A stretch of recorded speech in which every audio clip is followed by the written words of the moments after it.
देखिए, इस वक्त बिहार का जो सारण छपरा विधानसभा सीट है वो काफी चर्चा में है, क्योंकि आरजेडी ने यहाँ से खेसारी लाल यादव को अपना उम्मीदवार बनाया है। भोजपुरी के सुपरस्टार हैं। और उधर बीजेपी ने छोटी कुमारी को अपना उम्मीदवार बताया बनाया है। सवाल यही है, चर्चा यही है कि आखिर इस सीट पर जो है खेसारी लाल यादव जब दिन में निकल रहे हैं, शहर में लोगों से वोट मांगने के लिए जा रहे हैं, भारी जन सैलाब, भारी जन समर्थन इनको मिल रहा है। अब इनसे जानना हमें यही है कि लगातार जो है इन पर हमलाएं हो रहे हैं। रवि किशन के द्वारा हमला किया जा रहा है, लगातार सम्राट चौधरी के द्वारा हमला किया जा रहा है, और ये अपने मन से सीधे जवाब भी दे रहे हैं। तो क्या ये लड़ाई जो है व्यक्तिगत रूप में भी अब जा रही है क्या? व्यक्तिगत रूप में देखिए, ये लोग फालतू के बेमतलब के मुद्दे को भटकाना चाहते हैं। यहाँ विकास का मुद्दा है, यहाँ व्यक्ति विशेष का मुद्दा है ही नहीं। इस शब्दों से किसी को छोटा करने का कोई रीजन अब तो ये लड़ाई सीधे तौर पे व्यक्तिगत रूप से रवि किशन ये कह रहा है ना कि भोजपुरी को इन्होंने बर्बाद कर दिया। भोजपुरी में जब से हम लोकसभा चुनाव लड़े, हम सांसद बने, तब से भोजपुरी को एक भी अवार्ड अगर मिला हो तो बताइए। उसे कहिए कि काम करे, एक बार भोजपुरी सिनेमा फिर से बना दे और उसको अवार्ड दिलवाए। अभी तो नहीं, ऐसा तो नहीं एक्टिंग छोड़ दिया उन्होंने। मेरे बड़े भाई है, नहीं बोलना चाहिए मुझे, बट उनको कहिए कि अभी तो आप हिंदी सिनेमा कर ही रहे हैं, एक बार फिर से आप भोजपुरी एक सिनेमा करके अवार्ड दिलवा दीजिए। अगर आप अवार्डेड सिनेमा बनाते हैं तो सर, किसी भी सिनेमा का अवार्ड दिलवाना, ये दिलवाना कोई विषय। उस समय की भोजपुरी अच्छी थी, नो डाउट, बट उस समय थिएटर कितने थे? कोरोना ने सबको तोड़ दिया, नोटबंदी ने तोड़ दिया, उसमें गुनहगार कलाकार कहाँ से हो गए?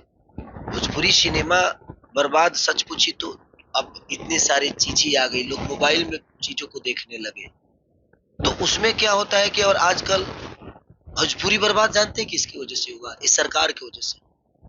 आधा से ज्यादा लोग तो पलायन कर गए और लोग अपने बच्चे को बेहतर स्कूल में पढ़ाने लगे। बेहतर स्कूल में पढ़ाने लगे तो वो भोजपुरी बोलना छोड़ दिए, और जो भोजपुरी बोलना छोड़ दिए तो भोजपुरी सिनेमा कैसे देखेंगे? आप ही बता दो, आपका बेटा भोजपुरी बोलता है? बोलता है? वो देखना चाहता है? नहीं ना। तो प्रॉब्लम ये है कि हमने अपने बच्चों को बेहतर स्कूल देने के लिए शहर चुना, और शहर चुनने की वजह से हम पलायन हो गए। अगर ये सरकार हमें रोक ली होती तो शायद हमारी भोजपुरी भी जिंदा हो जाती, और यहाँ के लोग भी भोजपुरी के लिए मरने मिटने का काम करते। हमने गाने के माध्यम से बहुत भोजपुरी को जितना भी हो सकता है इंटरनेशनल लेवल पे हम लोगों ने प्रयास किया, और गाने बजे भी, और लोग जाने। अंग्रेज तक हम लोग के गाने पे नाचते हैं। राजा कई लबिया तू मोटा जीवा हो, खैबा मेहरी के हाथे तक गोटा जीवा हो। मेरी फिल्म का ही गाना है वो, और वो कितना मिलियन है, वो बिलियन में है। ये पलंग सागवान के 1 बिलियन गाना है वो, हर प्लेटफॉर्म से मिला दिया जाए तो हमने प्रयास की गाने के माध्यम से एक कलाकार होने के नाते। और जहां तक कह रहे हैं भोजपुरी को बर्बाद करने, तो भोजपुरी भाई एक भाषा है, एक बोली है। भोजपुरी एक बोली है। तो आप लोग सांसद 2 टर्म से 3 टर्म से हैं, अपने बड़े भाइयों से ही मैं कह रहा हूं, तो आप लोगों ने क्यों प्रयास नहीं किया कि हमारी भोजपुरी 8वीं अनुसूची में चली जाए? आप लड़िए उसको। और केंद्र में भी सरकार आप ही का है। ऐसा तो नहीं कि आप विपक्ष में खड़ा होकर बोल रहे हैं। आप ही के हाथ में सब कुछ। केंद्र के सारे मंत्रिमंडल तो आप लोग जानते ही हैं, मंत्रिमंडल भी लोग आपको जानता है। आप अगर 8वीं अनुसूची में अगर उसको दर्ज कराते तो भोजपुरी को कितना फायदा होता, बच्चों को कितना फायदा होता। बट आपने कुछ किया नहीं, सिर्फ आप अपनी कमजोरी की टिकड़ा किसी पे फोड़ देना है कि मैंने बर्बाद कर दिया। जब देखिए होता क्या है ना, कि जब आपसे कुछ नहीं होता है ना, तो आप दुनिया को दोष देने लगते हो कि हाँ इन्होंने ये कर दिया। भैया को बोलिए कि अभी एक्टिंग तो कर ही रहे, एक बार फिर से भोजपुरी सिनेमा को बनाए, उसको अवार्ड वार्ड दिलवाए, तो शायद हम लोग भी कोशिश करेंगे जो ऐसा ही सिनेमा बनाए। क्योंकि वो जिस तरह बनाते थे पहले, हम लोग भी उसी रास्ते पे चलते थे। तो एक बार भैया की जरूरत है भोजपुरी सिनेमा बनाने की, एक बार उनको बनाना चाहिए फिर से। छपरा के मंच से उन्होंने शुरू किया ये कहना कि हमने तो छोटा भाई कहा था, किसी को युद्ध चल रहा था। महाभारत का प्रकरण पूरे विश्व के सनातनियों को याद है, और पूरा बिहार भी सुन ले। जब युद्ध चला तो अर्जुन कहा कि भगवान सामने भाई है, चाचा हो, जो भी हो, भगवान कृष्ण क्यों न कहें, पटीदार चाचा काका भाई बहन जो भी हो तुम्हारे युद्ध में, अधर्मी ही क्यों ना हो, वो सनातन के खिलाफ क्यों ना हो, इस तरह की बात वो मन से बोल रहे हैं और आप भी लगातार उन पर हमले कर रहे हैं, तो ये तो सीधे उनका दोबारा अवतार हुआ है। वो द्वापर में अर्जुन यही थे, ये अर्जुन थे और भगवान कृष्ण इन्हीं से गए थे। सोचिए ये कौन जन्म होता है, पूर्व जन्म होता है ना, क्या जन्म होता है, अगला जन्म का बात अभी तक इनको याद है, पिछला जन्म का बात। अरे ये कौन सा विषय है? अगर मैं चुनाव, आपका पार्टी अलग है, मेरा विचारधारा अलग है। मेरे कहने का मतलब कि आप दिल्ली में रहते हो सर, और कोई कश्मीर में रहता है आप ही का भाई, तो इसका मतलब ये थोड़ी हुआ कि वो आतंकवादी हो गया। ऐसा नहीं है ना। आप दिल्ली में रहते हो, आपको दिल्ली अच्छा लगता है, उसको कश्मीर अच्छा लगता है, तो इसमें विरोध की कौन सी बात है? आप कह रहे हो कि मैं अधर्मी हो गया। सच पूछिए ना, तो जो नेता है वो तो मेरे बड़े भाई हैं, लेकिन जब उन्होंने राजनीति में कदम रखा तो एक नेता के तौर पे उनको शब्दों से छोटा करना है किसी को। विकास की कोई बात ही नहीं कर रहा है। खेसारी ये है, खेसारी वो है, खेसारी भाई ऐसा है, खेसारी ये कर दिया। अरे भाई हम यहाँ विकास की बात करने आए हैं, हमारी लड़ाई विकास के लिए है। तेजस्वी यादव विकास के लिए लड़ रहा है। पूरा एनडीए, चाहे राहुल गांधी हो, मुकेश सहनी हो, चाहे जितनी भी हमारी पार्टियां हैं, सीपीएम की जितने भी लोग हैं, जितने भी मेरे गठबंधन के जितने भी लोग हैं, सच पूछिए तो ये विकास की लड़ाई लड़ रहे हैं और वो खेसारी से लड़ रहे हैं। प्रॉब्लम सर यही है। आप उनसे पूछिएगा जब भी विकास के सवाल ना, तो वो आपको लेके चले जाएंगे मजहब में, आपको लेके चले जाएंगे हमने राम को लाया, हमने राम। अरे यार राम को कब कब तक खाली राम राम ही आएंगे हमारे जीवन में? राम आ चुके हैं, अब हमारे जीवन में रोजगार भी ला दीजिए आप, हमारे जीवन में, हमारे जीवन में बेहतर स्कूल भी ला दीजिए, हमारे बच्चों के लिए बेहतर व्यवस्था भी ला दीजिए, अस्पताल भी ला दीजिए। कि आप उनका स्लोगन भी सुनते होंगे कि अयोध्या तो झांकी है, काशी मथुरा बाकी है। तो भाई ये भी तो स्लोगन हो सकता है कि अयोध्या तो झांकी है, बट कॉलेज बनाना बाकी है, रोजगार देना बाकी है, स्कूल देना बाकी है, अस्पताल देना बाकी है। ये स्लोगन कब होगा भाई? हमारे कहने का मतलब कि मैं धर्म विरोधी नहीं हूं। धर्म के आड़ पे आप राजनीति करते हैं, मैं उसका विरोध करता हूं। सर एक बात बताएं, कुरान और पुरान एक ही जगह रहता है और तो कभी लड़ता नहीं है, एक पन्ना तक नहीं टकराता है। लड़ते वो हैं जो पढ़ते नहीं, जो पढ़ते हैं वो कभी लड़ते नहीं। ये दुनिया का दस्तूर है। जो पढ़ेगा वो कैसे लड़ेगा? क्योंकि उसकी हकीकत जानता है। चिंता और चीता में ज्यादा अंतर नहीं होता सर, एक बिंदु का फर्क होता है।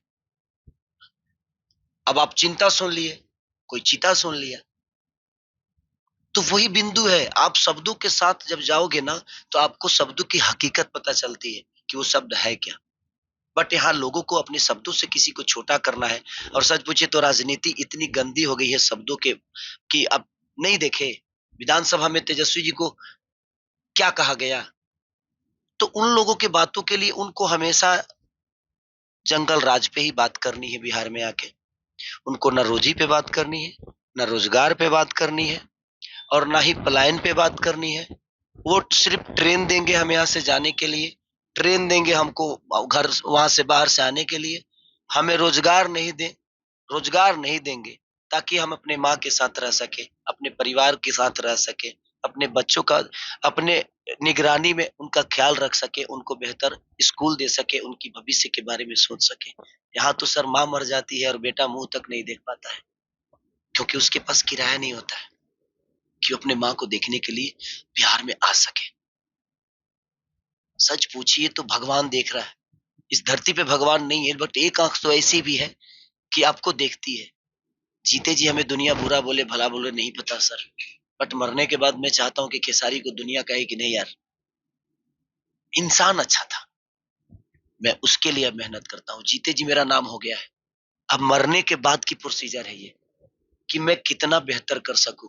मैं लड़ने के लिए हमेशा तैयार रहता हूँ, बट मेरे पास न कद है न पद है। मैं कलाकार के तौर पे जितना लड़ना था, चाहे ट्विटर के माध्यम से या अपने शब्दों के माध्यम से, मैं लड़ता था। लेकिन सरकार से लड़ने के लिए मेरे पास पावर की भी जरूरत होनी चाहिए। मैं उस पावर के लिए अब उतर ही गया, तो ठीक है, मैं प्रयास करूंगा जितनी हो सकती है। मैं अपने छपरा के विकास के लिए, अपने बिहार के विकास के लिए, जो तेजस्वी भैया के साथ जाके जो जो हमें समझ में आएगा कि हमारे लोगों की जरूरत क्या है, वो मैं प्रयास करूंगा कि बिहार के लोगों को, बिहार की जनता को लाभ दे, और लोग बाहर से घर आए, और जो घर है वो घर में रह के ही अपने बच्चों का परवरिश भी करें, और रोजी रोटी का रोजगार भी उनको यही मिले, ताकि हमारा बिहार बिहार ना बल्कि एक बेहतर सिटी बने। सम्राट चौधरी से शुरू हुआ जुबानी जंग रवि किशन तक पहुंच गया और ये कब तक जारी रहेगा? एक दूसरे पे प्रहार, आप मंच से आप प्रहार करेंगे, वो भी मंच से प्रहार करेंगे। अच्छा, मेरे कहने का मतलब कि भाई उनके पास जब उन्होंने काम ही नहीं किया है, उनको जंगल राज और किसी व्यक्ति विशेष पे ही बात करनी है, तो उसके लिए क्या बोला जा सकता?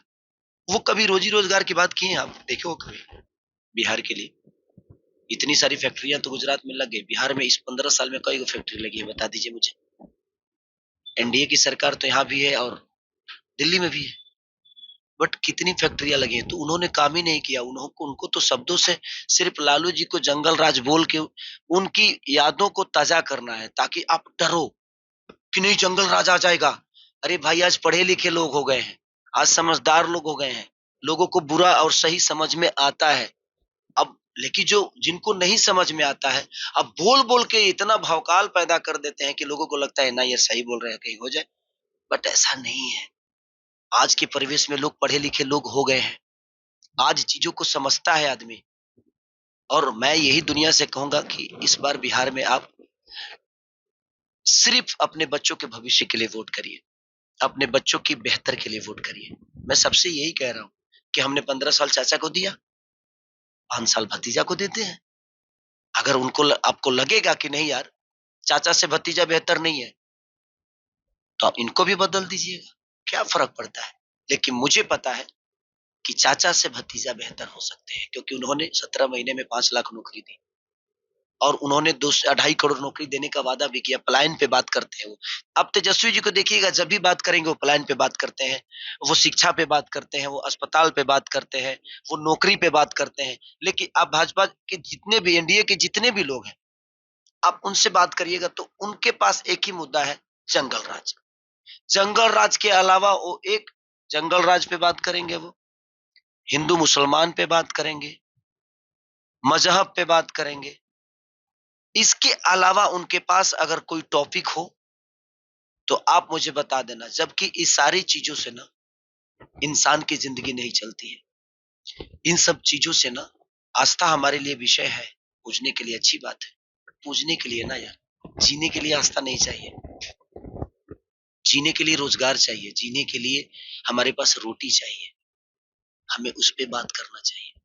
बट आज तक मैंने किसी को सुना तो नहीं कि कोई रोजी रोजगार पे बात करता है। हर लोग सिर्फ मजहब पे, लालू जी के जंगल राज पे ही बात करते हैं। यार 15 साल पहले की बात है, 20 साल पहले की बात है। आज भी तुम बिहार को जंगल राज में ही लेके जा रहे हो, तो अगर पहले जंगल राज था तो आज क्या है? बिहार के मंचों से प्रधानमंत्री बोल रहे हैं कि जंगल राज के गानों को बजाकर बिहार के लोगों को डराना शुरू कर दिया गया है। जैसे भैया के आवे दे सत्ता सत्ता रे, कट्टा सटा के उठा ले घरवा से, इस तरह के गाने बजाए जा रहे हैं। प्रधानमंत्री मंच से सीधे हमला कर रहे हैं, बोल रहे हैं जब तेजस्वी सरकार बनतो, यादव रंगदार बनतो, घरे घरे हथियार रखो। तो इस तरह के जो गाने हैं, ये इससे प्रधानमंत्री बोल रहे हैं कि बिहार के लोगों को डराया जा रहा है। मैंने क्या बोला? वो आप मैं लिख के दे रहा हूं। एक भी एनडीए का नेता विकास पे बात ही नहीं करेगा। वो सिर्फ वो गंदे चीजों को उठाकर सिर्फ आपको, आपके दिमाग में भर दिया जाएगा कि देखो ऐसा होगा, शेर आ जाएगा, खा जाएगा। यार हम जंगल में थोड़ी है कि शेर आ जाएगा खा जाएगा। पहले जंगल मान लो थोड़ी देर के लिए था, लेकिन अब वो जंगल शहर बन चुका है ना, तो अभी भी आएगा शेर, अभी भी खा जाएगा। इतने बेवकूफ हो गए हैं हम। अब देखिए प्रधानमंत्री जी ऐसे ऐसे शब्दों का अगर अपने जुबान से व्याख्या कर रहे हैं, ऐसे ऐसे गानों का, तो सोचिए कि स्तर कितना नीचे गिर गया है राजनीति का, कि हमें किसी को बुरा बनाने के लिए हम किसी हद तक जा सकते हैं। तो ये सही नहीं है।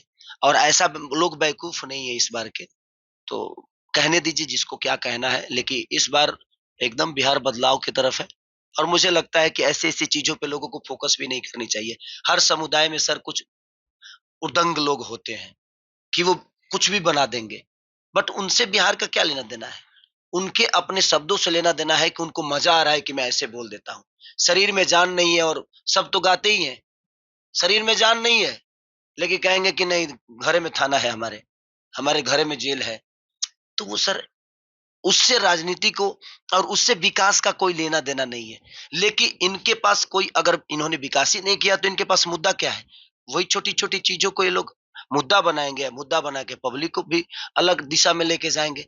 बट पब्लिक अब बेवकूफ़ नहीं है, इस बात को समझती है कि ये विषय अलग हो गया और हमारे बच्चों का भविष्य अलग हो गया।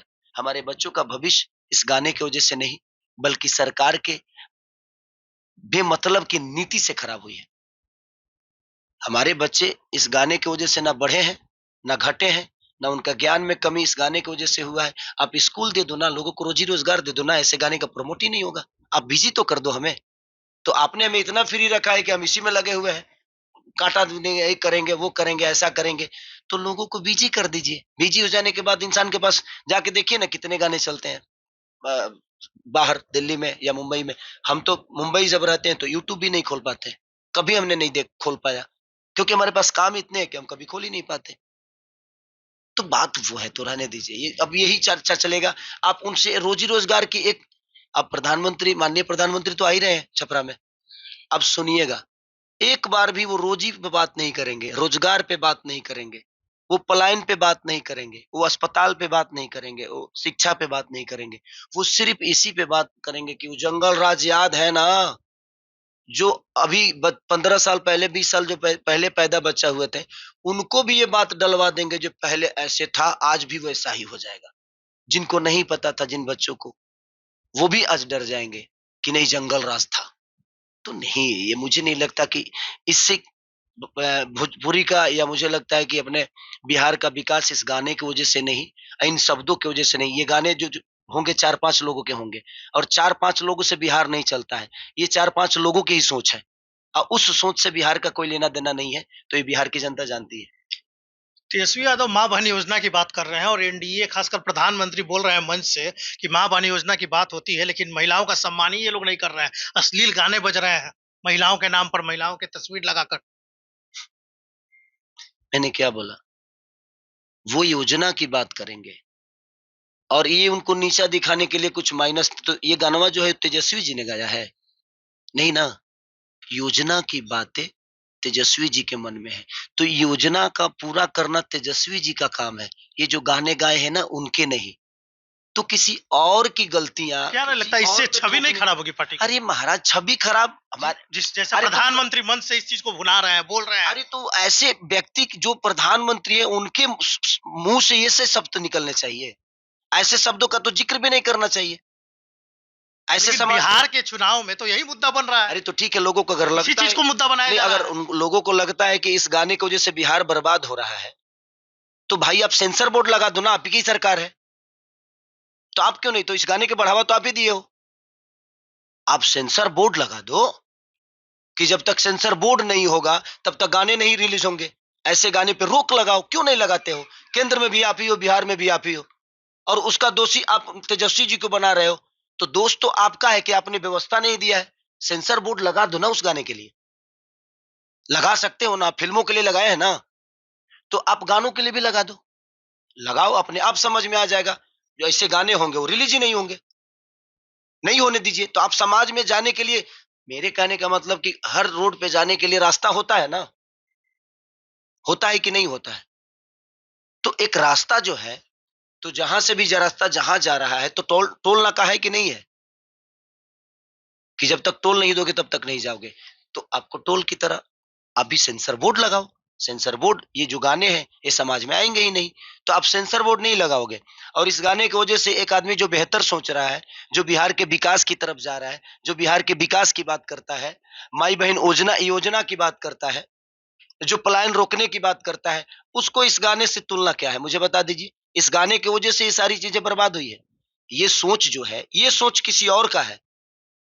और हम जिसको मुख्यमंत्री बनाना चाहते हैं उसकी सोच उसकी है। तो उस आदमी को इस गाने से क्या लेना देना है? ये तो इन लोगों को तो ना मैं जानता हूं, ना शायद मुझे लगता है तेजस्वी जी जानते होंगे। भाई अपने रोजी रोटी के लिए कुछ भी कर रहे हैं। तो देश में तो बहुत सारी चीज है ना, ऐसे ऐसे तो हर वर्ग में आपको मिल जाएंगे। हर वर्ग के बच्चे ऐसे गाने गा रहे हैं जातिवाद पे। ऐसा नहीं कि यादव ही गा रहे हैं और बाबू साहेब ही गा रहे हैं, चाहे हर वर्ग के बच्चे इस टाइप के गाना गा रहे हैं। इसीलिए मैं कह रहा हूँ कि सरकार तो आप ही की है। आप सेंसर बोर्ड लगाइए और लगा के ऐसे गानों पे रोक लगा दीजिए। क्या पर आप ही के हाथ में है। तो आप तो खुद ही नहीं चाहते हो कि ऐसे गाने रोक लगे। अब खुद ही बढ़ावा दे रहे हो यार, सेंसर बोर्ड लगाते नहीं हो और उसके बाद दोस्त अब तेजस्वी जी को दोगे, खेसारी लाल यादव को दोगे कि नहीं ये गलत है, ये हो जाएगा। तो अरे भाई आपके हाथ में तो चीज ही है, आप ही सेंसर लगाओ, आपके हाथ से ही चीजें जाएगी, जो बेहतर होगा उसको रिलीज करेगा। बिहार में इस वक्त काफी मुद्दा गर्म है। नीतीश कुमार के नेतृत्व में चुनाव होने की बात बीजेपी के बड़े नेता बोल रहे हैं, लेकिन ये नहीं बोल रहे हैं कि चुनाव के बाद नीतीश कुमार को मुख्यमंत्री बनाएंगे। तो इसमें हमारा क्या विषय है? आप लोग हमसे सवाल सिर्फ रोजी रोजगार पे ही करिए और छपरा पे बात करिए। अभी एनडीए का प्रॉब्लम है कि वो किसको बनाएंगे किसको नहीं बनाएंगे, वो उनका अपना व्यक्तिगत विचारधारा है। उसमें मैं कैसे बोल सकता हूँ? ना मैं उनके विचारधारा में हूँ, ना मैं कभी उनके साथ उठ-बैठ करता हूँ, ना ही उनके पार्टी संगठन से मेरा कोई लेना-देना है। मैं अपना कलाकार हूँ, मैं छपरा का एक बेटा हूँ, छपरा मेरे जीवन का भी एक लक्ष्य है। मैं उसके लिए बात करता हूँ कि मैं वो बेहतर करूँ और उसके लिए मैं सोचूँ। चुनाव प्रचार कैसा चल रहा है? बहुत लगातार आप अच्छा, घूम रहे हैं, बहुत अब अच्छा। चंद दिन बचे हुए हैं चुनाव के। अब आप ही देख ही रहे हैं कितना प्यारा चल रहा है चुनाव, अभी तो मज़ा आ रहा है मुझे, लोगों का प्यार भी मिल रहा है और बहुत भरपूर अब हम लोग कितना मार्जिन से जीतेंगे हम उस पे काम कर रहे हैं। ऐसा नहीं है, हम कितने बड़े मार्जिन से जीतेंगे हम उस पे काम कर रहे हैं। तो ये छोटी-छोटी चीज़ें जो है, ये मेरा विचारधारा नहीं है। देखिए चुनाव है, इसमें बहुत सारे लोग होते हैं। मैं लड़ रहा हूँ ये छपरा के लिए और छपरा के विकास के लिए मैं लड़ रहा हूँ। तो भाई मेरे समाज में भी कुछ बच्चे गंदे हो सकते हैं, जो जिनको पता नहीं है कि इसका मतलब क्या होता है और इसका रिएक्शन कहाँ जाएगा। बाकी समाज में भी होते हैं। तो बस उन बच्चों की वजह से थोड़ी बिहार को बदला जा सकता है। बदलने की क्षमता तो आपके अंदर है। हम आ गए हैं उसी के लिए। हम उस पे प्रयास करेंगे कि हम विकास करें तो पूरे बिहार के लिए करें और तेजस्वी भैया की भी संकल्प यही है। तो हम लोग उस विचारधारा के साथ हैं। एक बार देखते हैं बिहार बदल के और इस बार बिहार बदलेगा। नहीं, तमाम बातें हो रही हैं, लेकिन जिस तरीके के दावे तेजस्वी यादव लगातार कर रहे हैं कि भाई हमारे परिवार को रोजगार देंगे, नए-नए जो दावे कर रहे हैं, सब लोग बोल रहे हैं कि भाई बजट अब कहाँ है? बजट कहाँ से लाएँगे? ये बातें बार-बार उठ रही हैं, ये बातें बार-बार हो रही हैं कि भाई आखिर बिहार का उतना बजट ही नहीं है, तो आप किस आधार पे ये चीज़ें करेंगे? हम भिखमंगा है ना, हमारे लिए बजट कहाँ से होगी? तो ये बजट केंद्र दे सकता है ना, तो सोचिए कि बजट कहाँ है? तो उन्हीं से पूछिए। तो केंद्र केंद्र के क्षेत्र में बिहार नहीं आता है। दिल्ली के लिए बजट है आपके पास, बंगाल के लिए बजट है और बिहार के लिए केंद्र के पास बजट नहीं है। तो ये तो हमारे बिहार के लोगों को सोचना है कि भाई हमारे लिए तो बजट ही नहीं है केंद्र के पास। तो हम ऐसे सरकार बना रहे हैं जो हमारे लिए बजट ही पास नहीं कर रहा है। तो इसमें बिहार के लोगों को सोचना बहुत जरूरी है कि भाई हमारे लिए बजट नहीं है केंद्र के पास। मैं आपसे अभी भी फिर से बोल रहा हूँ, इस चुनाव में मुद्दा पे कोई बात नहीं करेगा।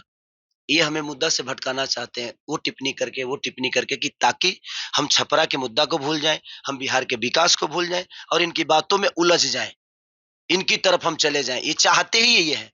इसीलिए माननीय प्रधानमंत्री भी ऐसे-ऐसे गानों का ज़िक्र कर रहे हैं। सोचिए कि एक इतना बड़ा आदमी, समझ महाराज इंडिया के सबसे पावरफुल आदमी वही है, इंडिया के मालिक है वो। और वैसे आदमी चुनाव को जीतने के लिए ऐसे गानों पे विचार कर रहा है और ऐसे गाने बता रहा है और ऐसे गानों की चर्चा हो रही है। तो सोचिए कि सोच कहाँ जा रही है। जबकि उनके मुंह से हम विकास की बात सुन सकते हैं, अच्छा लगता है। उनके मुंह से हम पलायन रोकने की बात सुने, हमें अच्छा लगेगा। ये नहीं कि हम कांटा दुपट्टा उनके मुंह से सुने। वो तो 90 के दशक की बात कर रहे हैं, वो कह रहे हैं कि 90 के दशक में क्या होता था? देखिए गाने तो आज के हैं ना, चर्चा तो इसकी हो रही है। 90 के गाने तो है नहीं है। मैं वही कह रहा हूँ ना, 90 अलग था यार। ये 2025 है। आप इसकी बात करिए कि 2025 तक क्या किया आपने? 90 छोड़ दीजिए। आपने जो किया है उस पे चर्चा करिए। अदरवाइज़ 90 का कोई लेना-देना नहीं है आज की डेट से। Thank you. ये अब आज छठ का पहला अर्घ है, क्या कहेंगे कुछ? बस मेरे तरफ से जितने भी देशवासी हैं जो छठ त्योहार मना रहे हैं, मेरी तरफ से आप सबको छठ की ढेर सारी शुभकामना। और मैं भी अपने छपरा के हर घाट पे जाने की प्रयास कर रहा था कि मैं जाऊं, बट सेल्फी के चक्कर में किसी भर्ती को कोई प्रॉब्लम ना हो जाए, इसलिए मैंने ये डिसीजन लिया कि नहीं, मेरे से ज्यादा जरूरी ये आस्था है, और किसी का आस्था और किसी का विश्वास से ना हिले, इसलिए मैं कल किसी घाट पे नहीं जा पा रहा हूँ, तो मुझे क्षमा करिएगा। फिर हम आप सबसे मिलने ज़रूर आएँगे और मिलते रहेंगे, और छपरा के लिए हमेशा इस दिल में जगह है, और प्रयास करेंगे छपरा को अपने आप से भी खूबसूरत बनाएँ। Thank you. छपरा कितनी चुनौती है खेसारी लाल यादव के लिए? कोई चुनौती नहीं है, अब थैंक यू रहने दीजिए। हमको पागल मत करिए, अब हम परेशान हो गए हैं। हमको सोना भी है, सुबह जाना भी है भैया। Thank you. ये हमारे साथ खेसारी लाल यादव है जो छपरा से राजद के उम्मीदवार हैं और लगातार दिन भर तो चुनाव कैंपेनिंग कर रहे हैं और काफी भीड़ भी हो रही है और सबसे ज्यादा जो भीड़ें हो रही हैं इनके सभाओं में सेल्फी लेने के लिए और देखने के लिए भी ज्यादा भीड़ हो रही है और सबसे बड़ी बात ये है कि जो लगातार ये घूम रहे हैं तो बड़ी संख्या में जो लोगों का जनसैलाब है वो साफ तौर पे देखने को मिल रहा है। 14 नवंबर को ये तय होगा कि जनता जनादेश किसे देती है। आशुतोष नाथ, एबीपी न्यूज, सारण, छपरा, बिहार।